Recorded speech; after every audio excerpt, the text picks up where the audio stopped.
Hi. So today or night, I always say today. You could be watching this at night or in the afternoon. I guess it'll still be today. Either way, we are gonna go over Phalakasana, plank pose. So Pala or Phala, I'm gonna say it's Pala, means bear fruit or ripen, and then asana again will always mean pose in this sense. So the level is beginner, which kind of shocked me because plank pose can be a little difficult depending on how long you're holding it. It is a prone pose. This is mainly working your solar plexus chakra and your pitta dosha. The benefits, it helps with your wrist health. I don't know why I did that. Your wrist health, improves muscle tones in your arms, your shoulders, and your core, and then it builds endurance. So again, if you're holding this pose for a long time, the longer you hold it, the longer you can hold it over time. um, Contradictions, so of things you should look out for when you're doing this pose is if you have carpal tunnel syndrome, a leg injury, low or high blood pressure. Um, the prior pose, so if you're doing your own sequence, you're also new to teaching yoga like myself,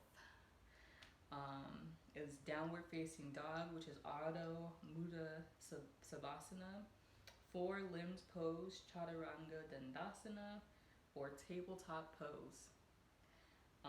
The post pose would be, or could be, crow pose, Bakasana, tree pose. I can never say this word. I don't know why. I'm gonna try it.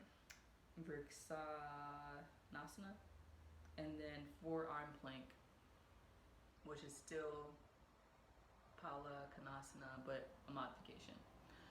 Um, so modifications. So we already mentioned the forearm plank, but you can also use fists like this. Make sure that your fist is nice and flat. Your thumbs like this, and not like this, like this. While you're on the ground, so you don't want to break your thumb doing this. And then also, if you're someone who, I'm not encouraging fighting, but if you're getting into a fight, you don't want to do this because you're gonna break your thumb. You should always tuck it like this. So you want to lift one ground. If you're someone who does plank all the time at the gym, maybe you just have a really strong core, you can lift one leg up at a time, to create more of a challenge. And then you can also do flipping your feet up, which I can show you as if you're doing cobra. I don't know why that sounds painful for me. That's not the level I'm on, but you could do that if you want more of a challenge. And then I can show you variation you can do on your knees as well if you're someone who still needs to build up strength in your upper body. All right, so we're just gonna come. I'm gonna come. If you want to do it with me, we can come onto our mat or ground, wherever you are. Make sure that you can see me. Yes, you can. So we're gonna be in this tabletop pose here. And then we want to make sure if we're doing it, let's say the way that's recommended, our hands are nice and strong. We're pushing into the L's of our hands. And if this is too painful, you can try turning your hands out before you do your fists. Okay, so I'm going to turn my hands out a little bit, for more support on myself, for myself. All right, so if you're coming from downward facing dog, what this pose would look like from down dog, you're just gonna lean forward, and this is your plank pose. You don't want your butt all the way up. You don't want your body to be sagging either, because you're gonna hurt your back, or you can hurt your back. You want to be as straight as possible. Typically in a class, you might be holding this for a couple of breaths, again to build more endurance in your body, your upper body, or body overall, because I feel like this works everything, really. So if you're someone again, who has wrist issues, let's say they're not very strong yet, you can get into fists. Like I told you before, think about your getting into a fight or not, whatever helps you remember really. Tuck your thumbs like this, and then you'll put your hands down on the mat like so. You can come into a pose like this, and depending on how this feels for you, it might be a better modification um, throughout your practice always, or throughout your practice until you can get your hand and wrist strength built up. The next modification that was mentioned, you can come onto all into the pose. So let me do this. And then if you're really strong, you can lift your leg up at a time, one at a time. Again, breathe with your breath. Inhale and exhale. Inhale up and then exhale down into this pose. The next thing that you can do, walk it back a little bit. If you're like, no, absolutely not, I can't at the moment, you will if you keep practicing.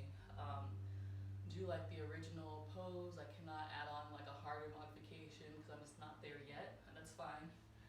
You can come almost as if you're doing like a upward facing dog, and then this can be your plank pose. Your body is down and back in line, shoulders down and back too. It's very important that you do that. A modified plank pose. This is it. And then what else can you do? Try and make sure. Oh, let's say maybe you find yourself like slipping or not really being super strong in the pose just yet, but you still want to challenge yourself. You can also come up against the wall, put your heels up against the wall, and then do plank this way to hold yourself, to really like engage your legs as if you're doing like mountain pose. Push your heels back, engage your thighs so that they're nice and hard, engage your core as well.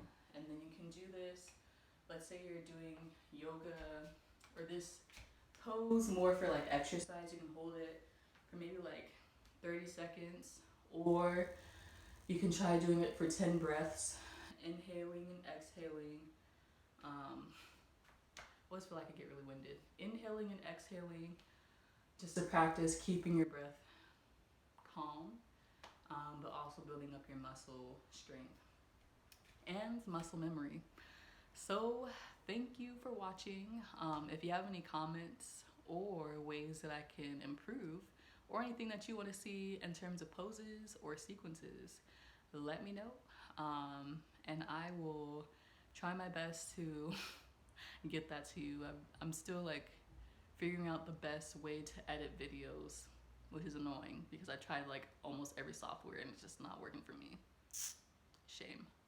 But I'll see you next time.